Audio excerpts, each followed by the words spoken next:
Be right back.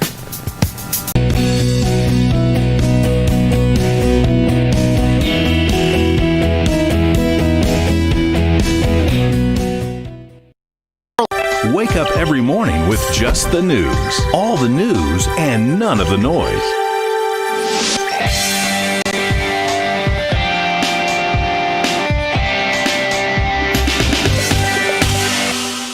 Good morning and welcome to Just the News. I am Carrie Sheffield and so glad that you're here.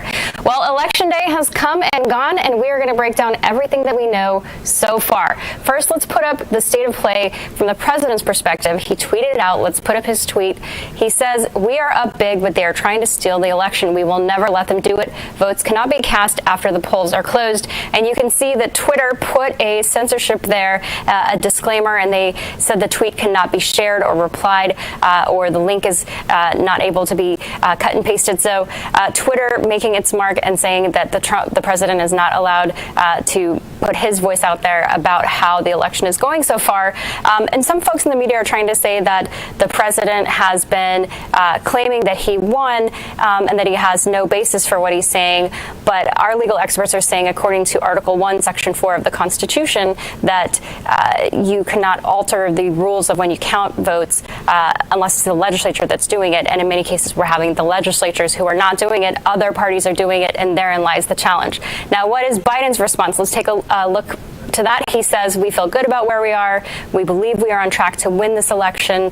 And he came out and gave a statement and he said, "Please keep the faith," to his followers. Now, joining me for the hour is Karen Alston, my co-host, and we're going to bring in our first guest, Mr. Sebastian Gorka. He is a friend and advisor to the president and worked with him throughout the 2016 campaign, and he is an appointee on defense education issues. Good morning, Seb. Good morning. Thanks for having me, guys. So what's your read so far? Because right now, according to the AP, Trump is losing 213 to 238. Real Clear Politics has not counted Arizona yet, so they say that Trump is losing 214 to 227. But the electoral map, it's not right now in Trump's favor, but it is certainly way more in his favor than the polls were suggesting before. Well, it's a very simple question for all Americans. Do we live in the world's biggest banana republic or not? Before I came on the show, I tweeted out a very simple statement. We call it election day, not election days, not election weeks, and definitely not election month. People expect and should be able to expect that they know who won the election on the day of the election. And the fact that the president is leading in Pennsylvania, in North Carolina, in Michigan, and Georgia is the real problem, because how long will he be leading? Will we see, as just happened a few hours ago in a certain district, magically 114,000 ballots are found, and they just happen to be for Joe Biden? This is a threat to the integrity of our most sacred political structure in America. It's not the balance of power. It's not the checks and balances. It's not the Supreme Court versus the legislature or the executive. It's the idea that I, as an American, can go into a polling station, secretly choose who I wish to be the chief executive, and that decision will be reflected on the day of the election. It's not. And Americans should be very, very worried right now. Good morning, Sebastian. This is Karen Alston.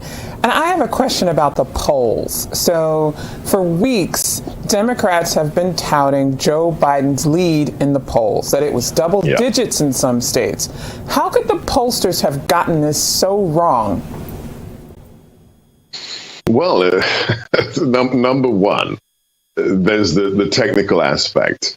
Since the last election, none of the leading, look, I trust one guy, I trust Scott Rasmussen, Trafalgar's not bad, but none of the leading pollsters, it doesn't matter who it is, Gallup or anybody else, significantly altered, modified, or improved the methodology of their polling after the disastrous failure of 2016, where we had been assured for months and months and months, and Hillary has it in the bag. The New York Times told us in October of 2016 she has a 91% chance of winning.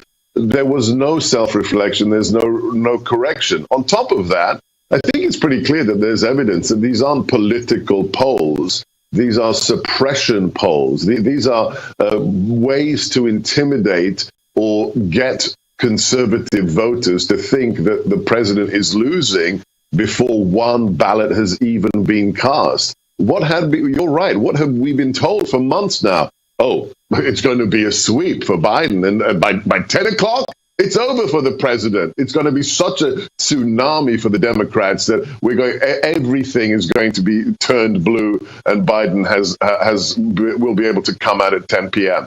That didn't happen again because the pollsters failed, or the pollsters deliberately distorted what they were hearing from the American people.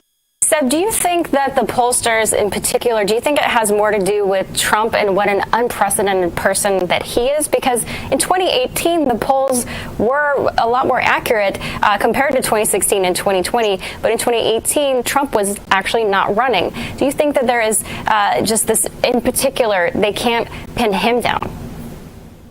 Well, there's two things. I think TDS is no longer a joke. I think Trump derangement syndrome exists. It's real, and it is reflected by the people who run these companies, who actually do the polling. So I think, yes, there's political bias. And on top of that, there's also the fact that if you look at Cato is, America's libertarian think tank, not exactly big fans of the president. And a few months ago, they published a poll in which they found that more than 60% of Americans, especially conservatives, are uncomfortable publicly talking about their political identity, especially if they support the president. So there's this whole cancel culture. I mean, look at the Covington Catholic school kids. If you wear a red MAGA hat in the Capitol, you're going to be abused verbally. You're going to be called a racist. This is the creation of the left. So, there's bias in the polls, absolutely. And on top of that, if I'm a Trump supporter, why the hell should I tell you I'm voting for President Trump?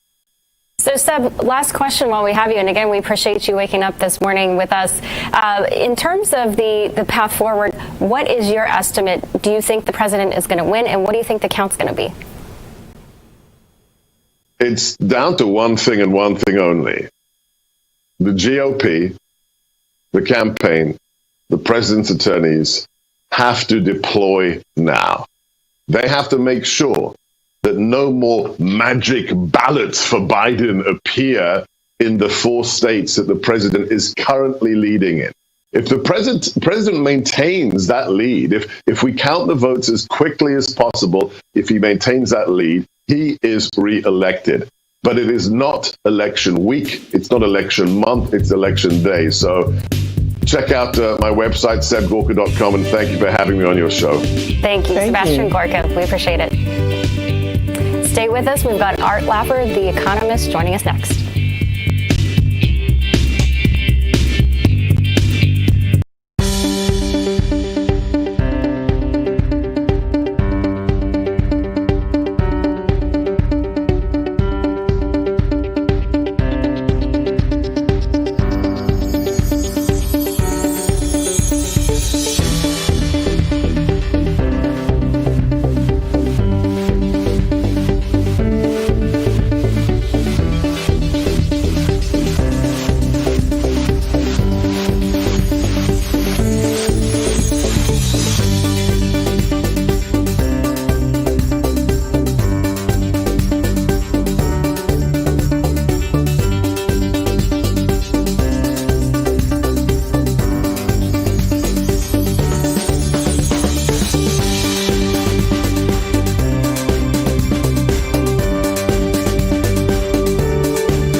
and welcome back to Just the News AM. I'm Carrie Sheffield and glad that you are here.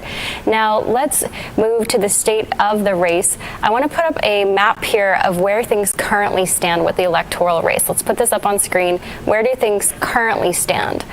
You see right now that the colors are shaded in the direction, light red, Georgia, North Carolina. They're heading in the direction of the president. He's ahead also in Pennsylvania. He's ahead also in Michigan. And you can see also in Wisconsin and Nevada that Joe Biden, it's slightly blue. It's heading in those directions. However, as our previous guest just noted, there are lots of outstanding ballots to be counted. The big question is, are these outstanding ballots, were they all cast legally? Will they all be counted legally? And that's where the lawyers are going to have a heyday. Now, based on where things are right now, I want to put up a projection map based on where things are right now of where things will go if this stands true. If the actual results come true, this is what we can expect, and this would be a Trump victory. So this would be where things stand today. Again, right now, things are just in a snapshot of time, but this is from the website 270 to Win, and you can see that it would be a victory for the president of 284 compared to 254 for Biden. So again, this is all tentative, and you know the president, based on what he said last night, he is frustrated and angry. He feels like Democrats are trying to pull dirty tricks. Democrats say, no, let's just be calm and make sure that these ballots that have been cast legally are all counted and that no voices are lost. Karen Alston is my co-host here for the evening or the morning here. What's your read on what's happening with the country? So one of the things that's been really shocking to me were the polls and what people's expectations were going into today. So no matter what happens in the next couple of days, whether it's a Biden win or a Trump win, the reality is that this country is divided and that 50% of this country support the president and 50% of the country support Joe Biden. And that speaks volumes about who we are, and I'll say this, and that the Democratic Party didn't fully understand the electorate. And I don't know who's going to win. It's still a horse race at this point. We're down to the end of the race, but it speaks volumes about who we are. We are a divided country, and that's something that going forward, the next president needs to resolve. Karen, I think that's a really great point. I mean, I think in particular, the media would not have let you believe that the country is so divided. When you looked at the media coverage of the president, it was so overwhelmingly negative, and the polls were so overwhelmingly tilted toward Biden. And you're bringing up a very nuanced point that there is a disconnect not only between the left and the right in the country of how divided we are, but there's a disconnect between the elite Beltway media and polling establishment. And to read the Politico newsletter, Politico Playbook, which is, as many conservatives say, very left-leaning, but likes to bill itself as down the middle. It was very, very basically, it was a mea culpa for Democrats and saying Democrats in the Beltway are having a soul-shocking moment that they're having this time where they don't know how to process it because they feel like the earthquake has happened beneath their feet, and they were expecting a blue wave, and that hasn't happened. It appears that Republicans are going to retain control of the Senate.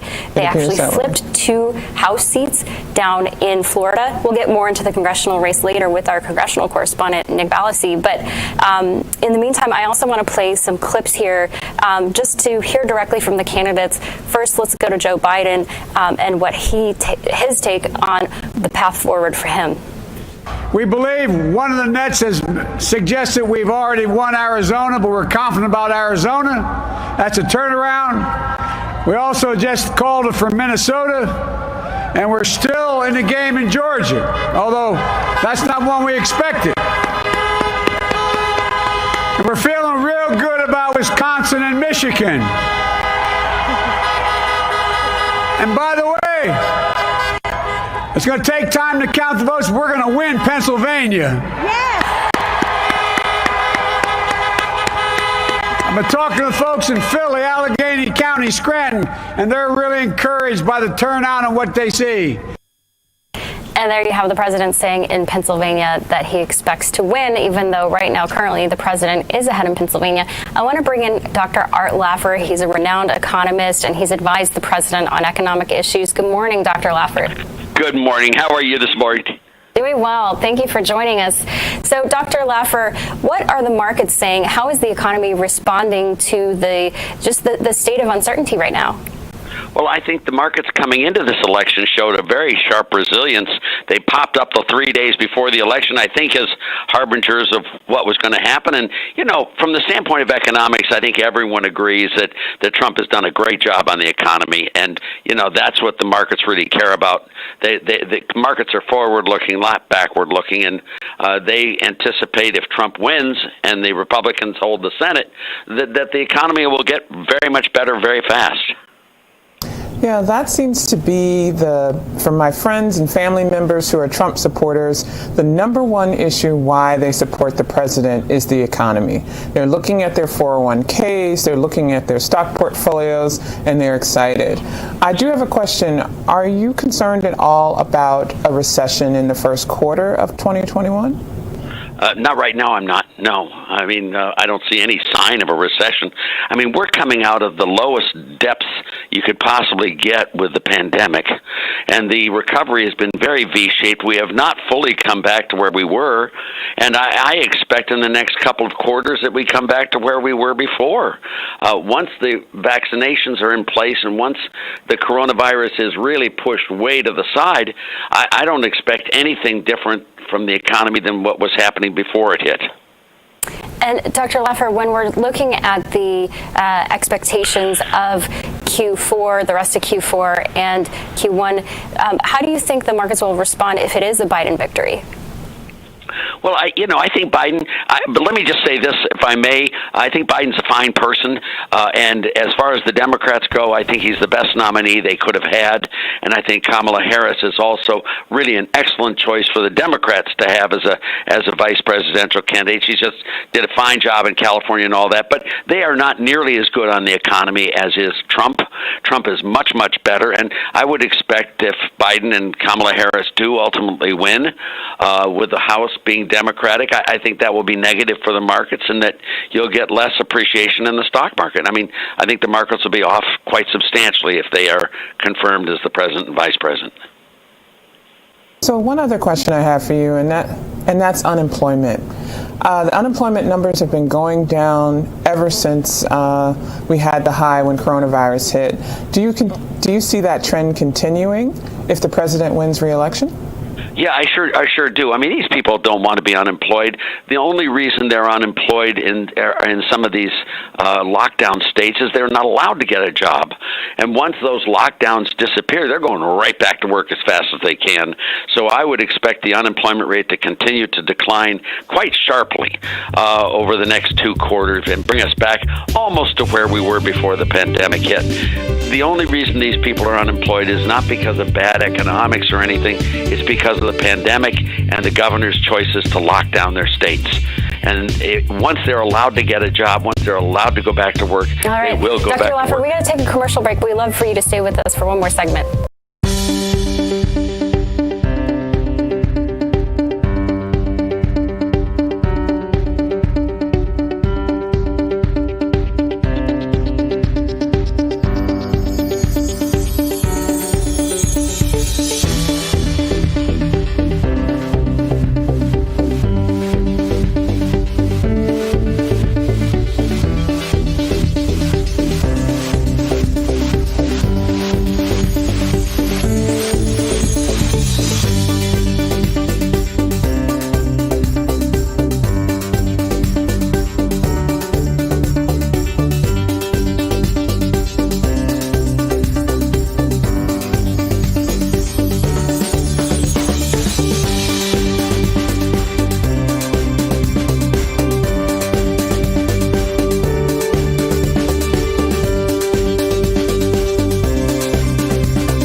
morning and welcome back to Just the News AM. Here on the day after the election, we still have the renowned economist Dr. Art Laffer with us to break down the election and what we can expect. Dr. Laffer, I want to get your thoughts on polls and how did the polls get it so wrong?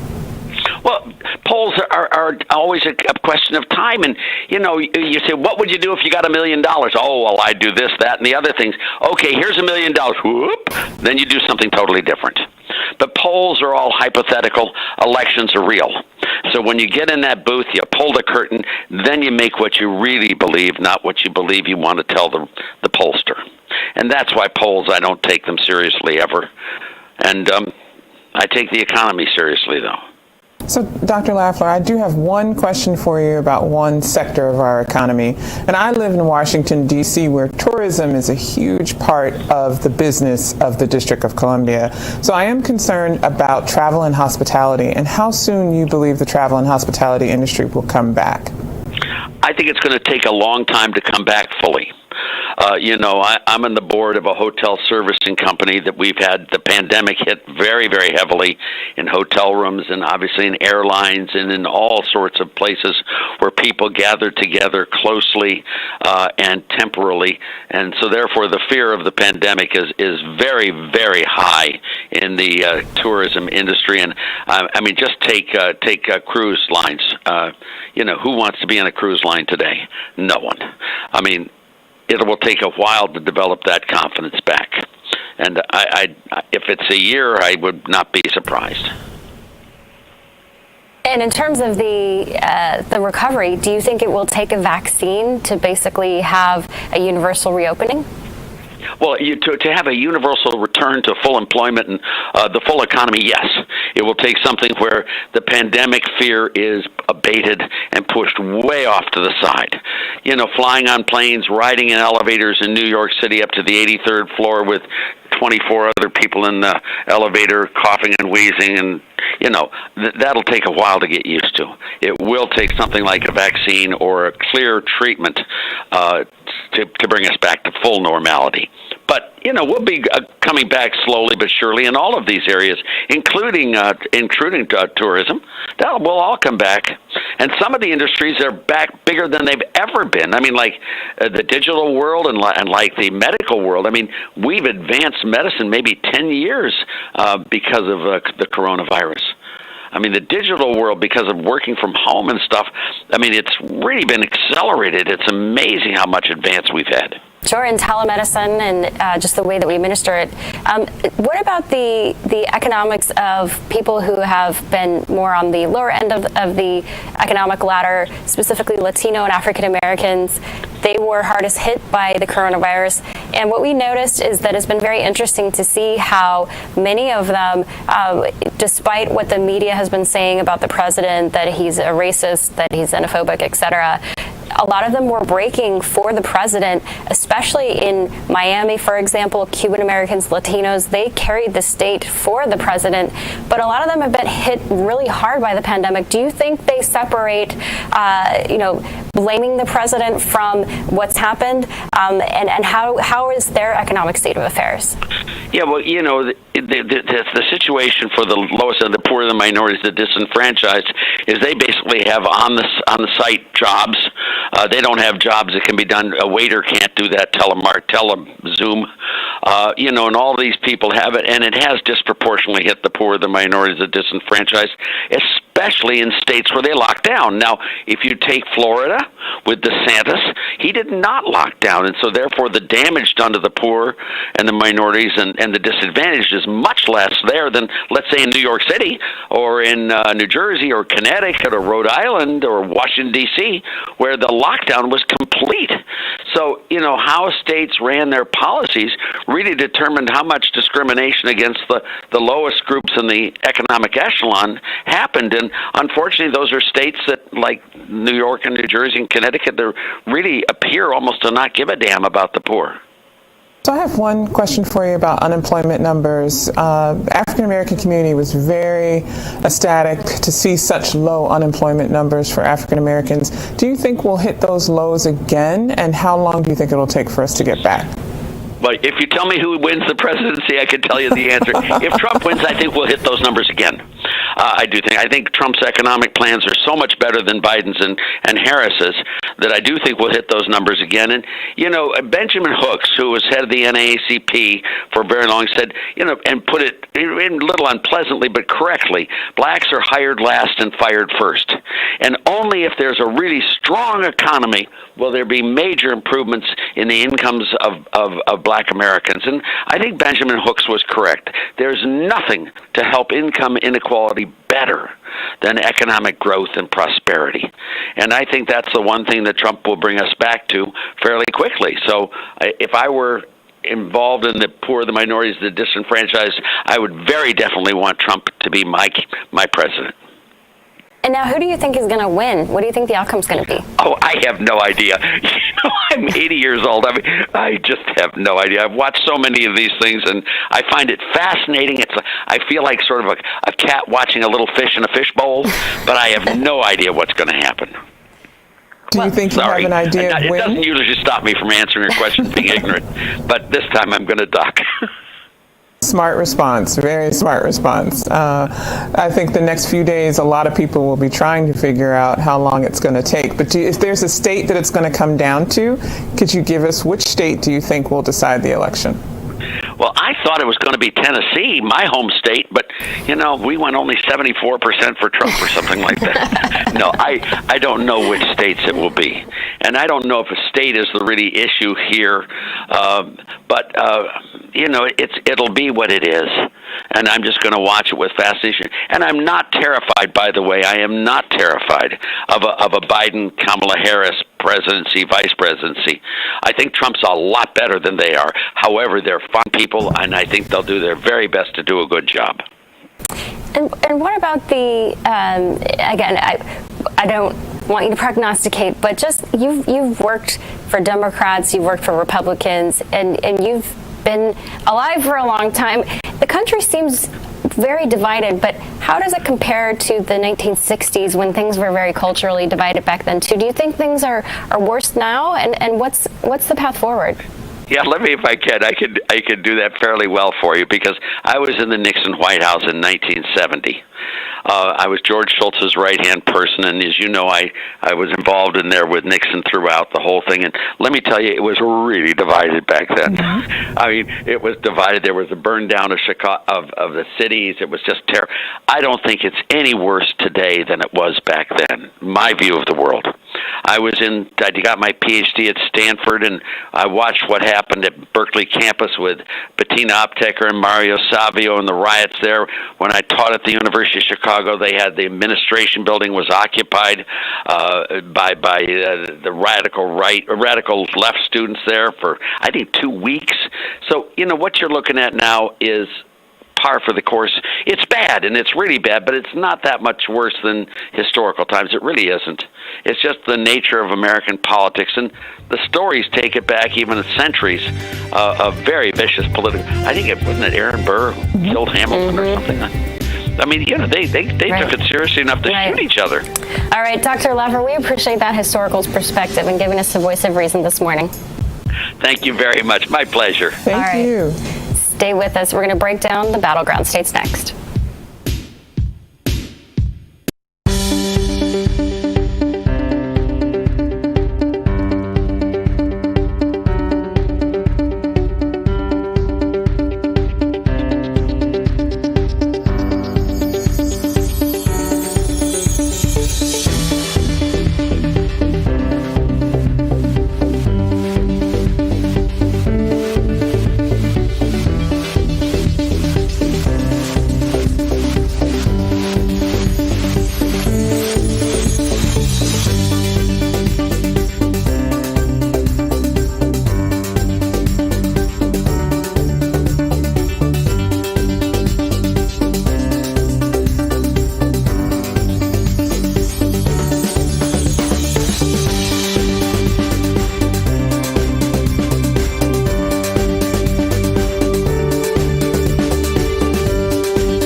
morning and welcome back to Just the News AM. I'm Carrie Sheffield and glad that you are here. Now we have our congressional correspondent, Nick Ballasy. He is out in the field in Pennsylvania joining us this morning. Good morning, Nick. Oh, it looks like we lost your audio. We'll get you in a second. You there, Nick? That we're working on you. So we just want to let you guys know that apparently Trump has pulled behind. He's fallen behind Joe Biden in the state of Michigan. This is with 90% of precincts reporting. It is very close. It's 49.3% for Biden to 49.1% for the president. Let's see if we got Nick's audio. Nick? Hey, Carrie. Hey, good morning. So walk us through, is there a path forward for the president if he loses Michigan, and it appears he's behind right now? Yes, reports came out that Detroit has some more votes coming through, so he's behind in Michigan. He's also slightly behind in Wisconsin. So he needs Pennsylvania. There's no way he can do anything without Pennsylvania, at least the way it looks right now.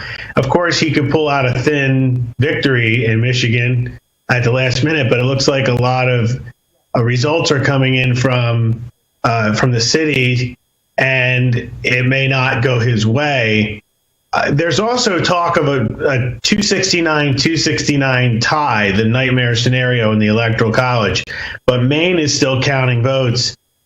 Trump picked up one electoral vote in Maine before in 2016. If he could pull off two, I mean, maybe he could get some sort of there could be some math there where he could get to 270 with an extra vote in Maine, but that doesn't look likely either. We just have to keep an eye on these numbers as they come out. But the other thing I want to mention is with Pennsylvania, Philadelphia still has a lot of votes to count. There are estimates it's over 300,000 mail-in ballots that need to be counted and reported still. So the same thing could happen in Pennsylvania. When all those votes are counted coming out of Philadelphia, the president could slip behind, just like you're seeing in Michigan and Wisconsin. So good morning, Nick. I have a question about the Senate and your thoughts of what's going to happen to the United States Senate. Are the Republicans going to maintain control? It looks like they could maintain control up to this point. There's a lot of key races that have not been announced yet because they're too close to call. But right now, they did lose the seat in Colorado. They did lose the seat in Arizona, but they picked up the Alabama seat that they needed to flip. So there's a chance that they still might be able to keep their majority in the Senate and keep control. But we got to keep an eye on these key races, like Maine is another one. They haven't formally announced that yet. There's also the Georgia race with Purdue. That needs to be announced and finalized, the count there. So I'm going to be following that throughout the day, those races. And then there's other key ones. Michigan is another one with James. I mean, he was up last night. Those numbers could fluctuate along with the president's numbers as more of these mail-in ballots get counted coming out of Michigan. And when you're talking about, for example, Detroit, Philadelphia, John Solomon mentioned possibly in Charlotte, although it looks like the president is likely going to keep North Carolina. But these urban areas where the counting has been dragged out and taken so long, do you think that the president will be successful in challenging any of this? Has there been any evidence of voter fraud?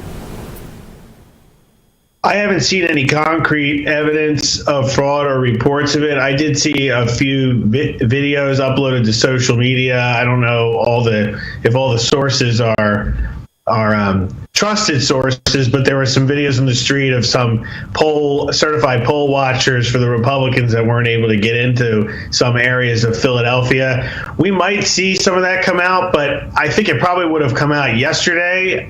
There was an issue in Montgomery County, and there's a lawsuit going on in Pennsylvania with some ballots where it was noticed that there were some irregularities with the way that they were handling the mail-in ballots.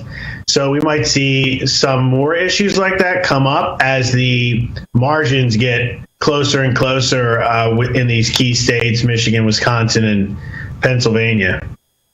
So I have a quick question, Nick. When do you think we'll know who the next president of the United States is going to be? That's $1 million question.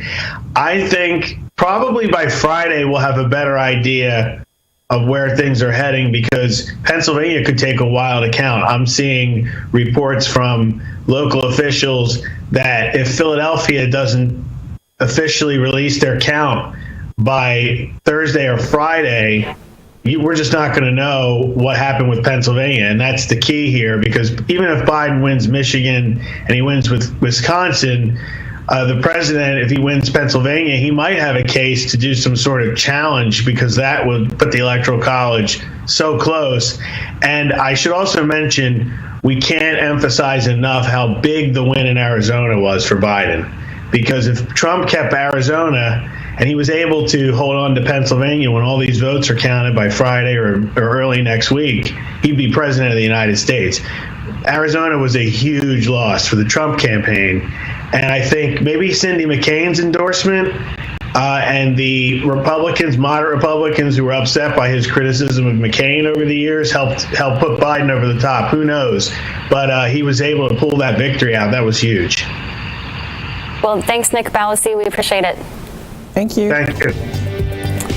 And stay with us. We're going to break down more about the responses from Pennsylvania, including from the governor of Pennsylvania. Stay with us.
there. Good morning and welcome back to Just the News AM this day after the election. We are breaking all of this down. Let's talk about Pennsylvania. First, let's hear what the president had to say. But most importantly, we're winning Pennsylvania by a tremendous amount.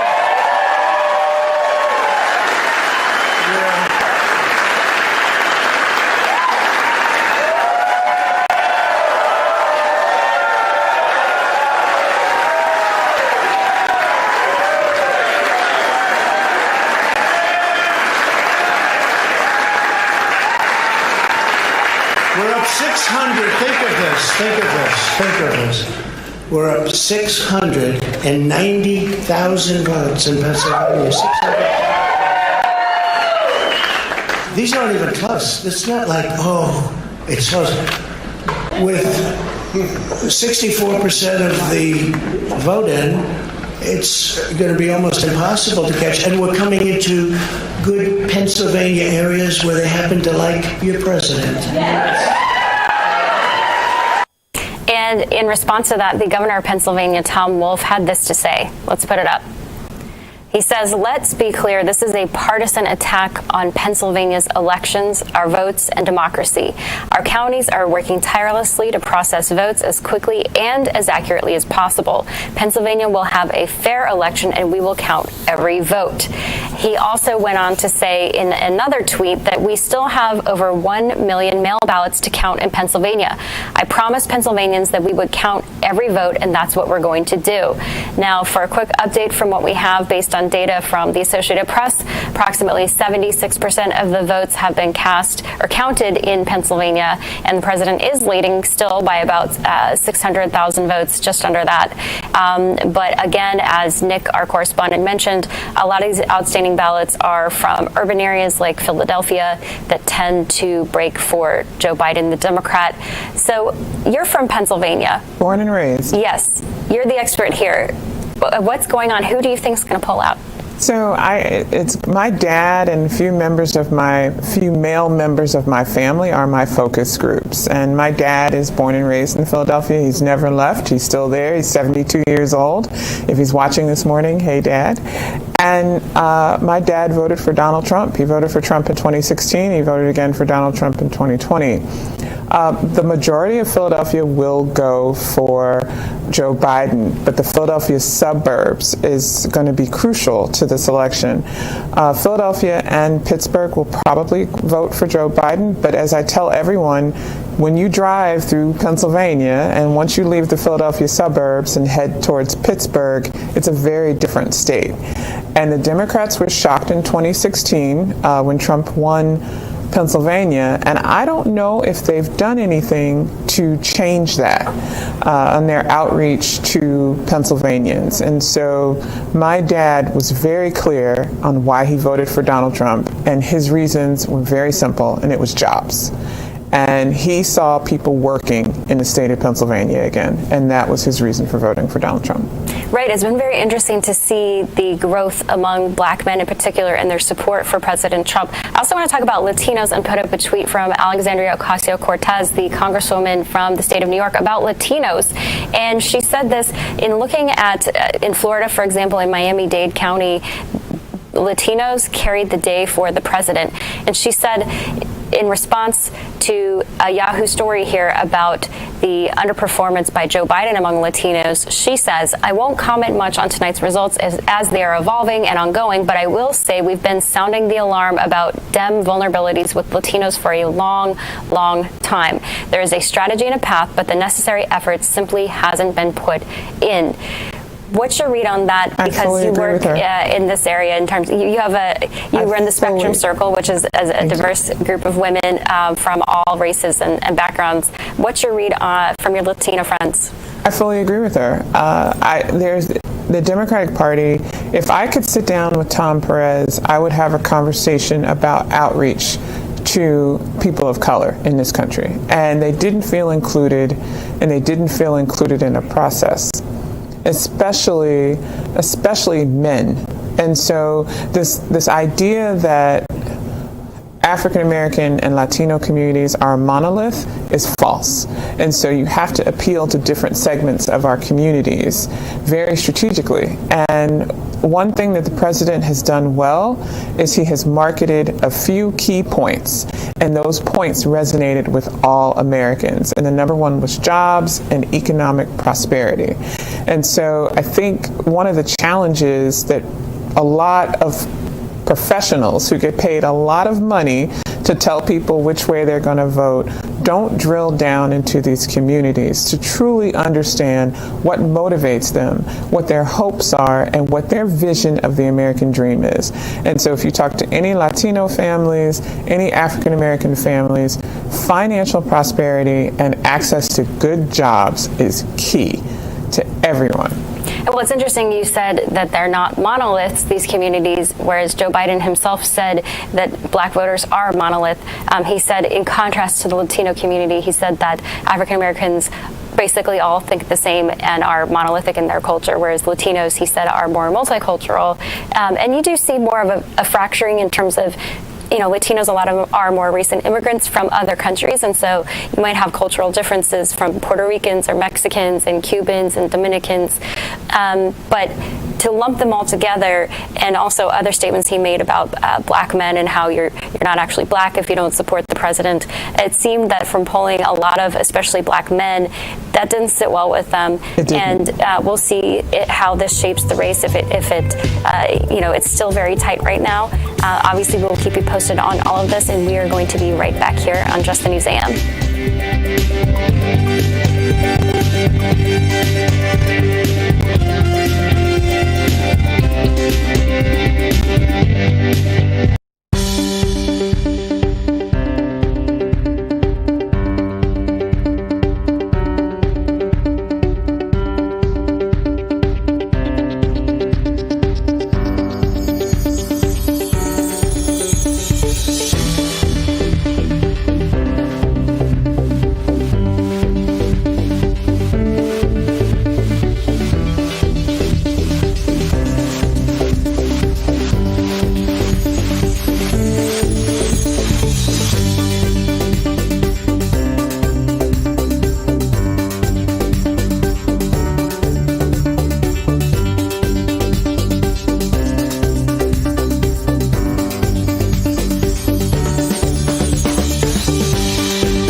welcome back to Just the News AM. I'm Carrie Sheffield. I'm glad you're here.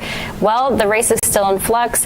Let's break it down. Let's hear what the president has to say about disenfranchisement. I want to thank the American people for their tremendous support. Millions and millions of people voted for us tonight. And a very sad group of people is trying to disenfranchise that group of people. And we won't stand for it. We will not stand.